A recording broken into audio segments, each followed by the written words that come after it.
What's going on, guys? Invite20 here with another diecast review. First things first, I want to get this out of the way. Yes, I did hear about Dale Earnhardt Jr., so I just don't really want the comments flooded about the same thing other than the video, so if you have any comments, questions, or concerns about that matter, you can always tweet me. But Twitter's down below in the description. But I just want to clear that up because, like I said, I don't want to answer the same. I just don't want the same question to pop up over and over and over about the same thing in the comments. That's not even about the video. So there's that. So on to the diecast review. This was the second one I picked up at Farner's. So it is the 2016, if I can find the box, 2016 Joe Logano All-Star Race version. So over the box real quick. The 2016 race winner. Standard box. Schedule on the back. And on this side, you got Joe Logano Shell Pennzoil All-Star win, one of 625. So there's that. So on to the stuff that comes with it. You get your race winner sticker, which I don't fully understand because I feel like they don't give them a winner sticker. Maybe they do. I mean, it's not a points-paying race, so I don't know. And, I dropped it. And you get your little bag of confetti stars, which is always cool. And then your race winner card. Joe Logano, NASCAR Sprint All-Star winner. There you go. On the back, Logano pockets 1 million with All-Star race win. So, on to the diecast. As usual, go ahead and go over it, and then I got some stuff to talk about. So, go ahead and start from the front. This is a great car. This is a really, really cool car. Now, originally, this was not going to be produced due to the all the little pictures on the car. This is the Penske Moments car. It just has, basically, as you can see there on the hood, it's just got a lot of different moments throughout Penske's racing history. So, they weren't going to make this one because originally on the actual car, it was like way more little pictures on there, so they had to make them a lot bigger. But yeah, they weren't going to make it because of that reason. So I'm definitely happy about that they made this car because this is a really, really neat one. So you got the nose there. See the tape and some stuff on there. Of course, this isn't too terribly of a race version. Of course, also a race isn't too terribly long, but that's definitely pretty neat. You got Pennzoil there. Again, some of the moments on there. And the windshield. I'll go ahead and lift up the hood. You got the engine in there. And underneath. So down the left side, you do got a little bit of damage. This is actually the more eventful side. So you got a couple marks there on the front. I always mustache playing with winter toys. This is I don't know. I always love when the lettering gets rubbed off one of the tires. I think it has such a cool look to it, especially on this because it's not just like black. You got some of the stuff around the tire there, but you can see a little bit of damage there on the left front, just some rubber marks and whatever. So going down the side, like I said, the whole like yellow part is just covered in just moments, which again, it's pretty darn cool looking across the entire car. But down here on the left side, I got some questions about this. This car has some actual damage to it, which is, again, really cool. Any race version you can get that has actual damage to it is awesome. And the really cool thing about this is, I'm not 100% sure about this, but I believe this is some new damage that we have not seen yet. I could be wrong about this, but yeah, as you can see, it's not actually rolled up. They did, props to Lionel, because I feel like I bash them all the time for all the little things they miss and do this and do that, but props to Lionel. Without bending the metal on this car, they did a fantastic job making it have that rolled up kind of look to it, how the fender kind of rolls up and under. I think they did really, really good job with that. And so yeah, so the different damage, as you can see, it's kind of cut right here, and then it's weird. It just like cuts off, and then you got this quarter part right here. So I don't know. I mean, it's different from what I've seen. I don't know if they've put that onto a different car yet. Another diecast has the same kind of damage there on the quarter panel or not, but that's something to note. But as you can see, you got a couple tire marks there around the left rear. Focus that in just a little bit more. Of course, all the rubber buildup, and the tire is also chewed up too. So just the left rear.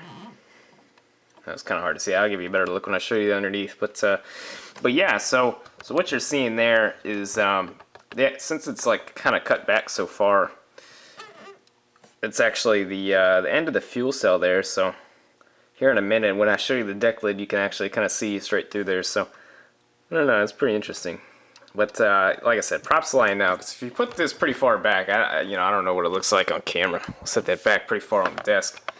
I don't know. I think it has a pretty good rolled up look to it. So, it's definitely better than actually a similar diecast to this, just with the damage to Logano, New Hampshire win, his first win with the left rear. Almost the same thing where they blacked it out, just no damage. You set it pretty far back, it looks pretty good, but there's no actual damage to it. So props to Lionel for getting the damage together. Really, really like it. So I'll go ahead and go to the top here.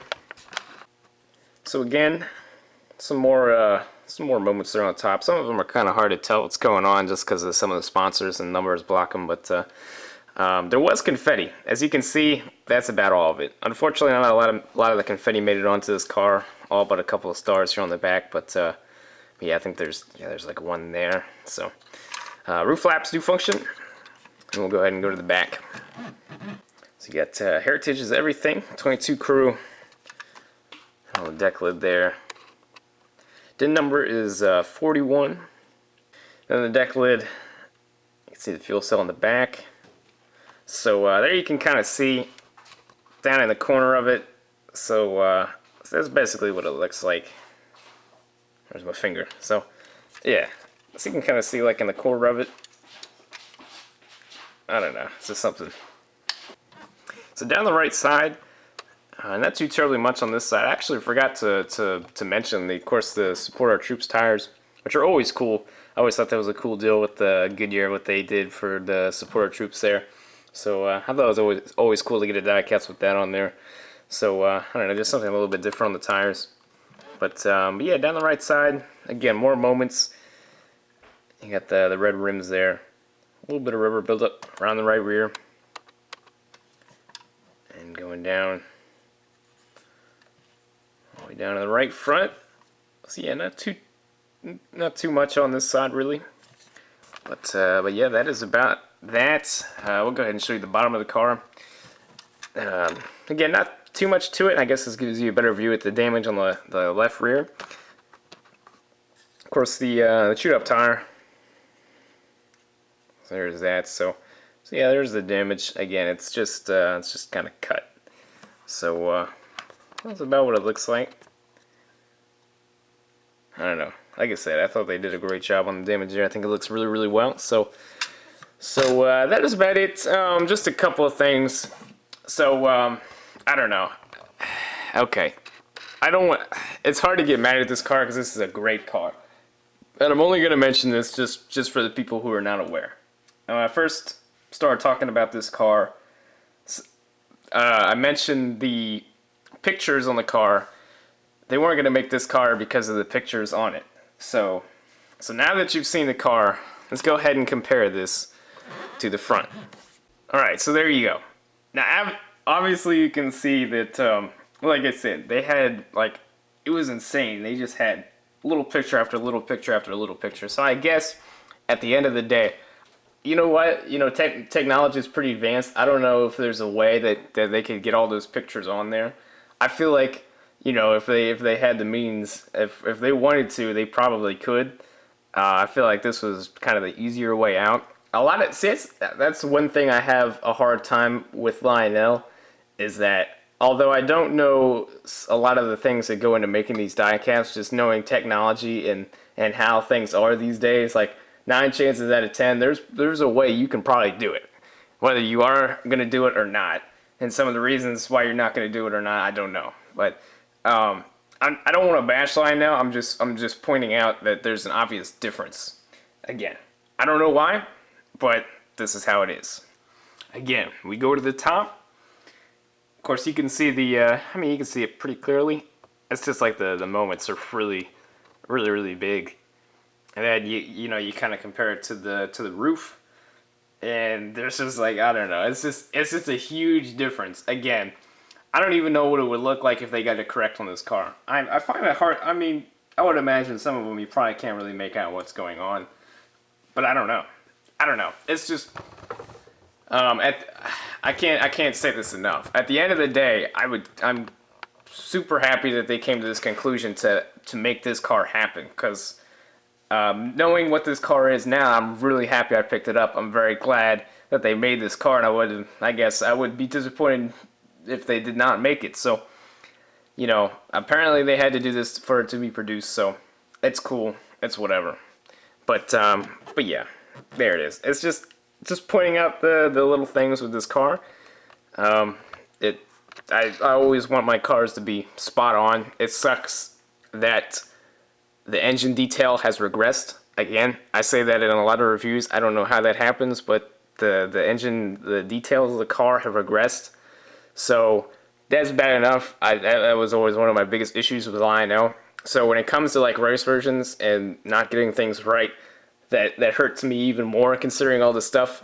That's just one of the big things. I've collected more outside of NASCAR Diecasts before, and that was always one of the coolest things to me, was some of the detail they put in the engine and just like the details of the car outside of just the outside of it. So you know, when they start taking away stuff like that, like they did a couple years ago, really disappointing to me. So, you know, when you don't have that, when you're taking away all that detail and whatever you had to put into that, and some of the stuff they still messed up, like the Kyle Larson car, they messed up with the transition to red to white. Like, they still could not get that right. Some of that stuff like really bothers me. It's just how it is. I hate to complain, I hate to nitpick, but I mean, when you're paying like $60 or more for one of these, like every time, like you just want everything as close as you possibly can get it. So there it is. One more time. Very happy they produced this car, and I'm glad they blew up the pictures a little bit bigger so it could be produced. Like I said, I don't know all the little reasons that also went into why they couldn't do it, but hey, that's okay. Very happy with this race version. The damage looks great on this car. It's a really unique car too, just with all the moments on it. So I would definitely highly recommend you pick it up if you want one. Also very happy to get a Logano race version. I know there's a lot of people who do not like Logano. I always liked Logano. I feel like I don't like him quite as much anymore. I still like him. I think he's a really talented driver, and I think he ends up having some really awesome race versions that unfortunately have not been produced. But very happy to get this one. I appreciate you guys as always. Don't forget to check out down below in the description. Check out my Instagram page.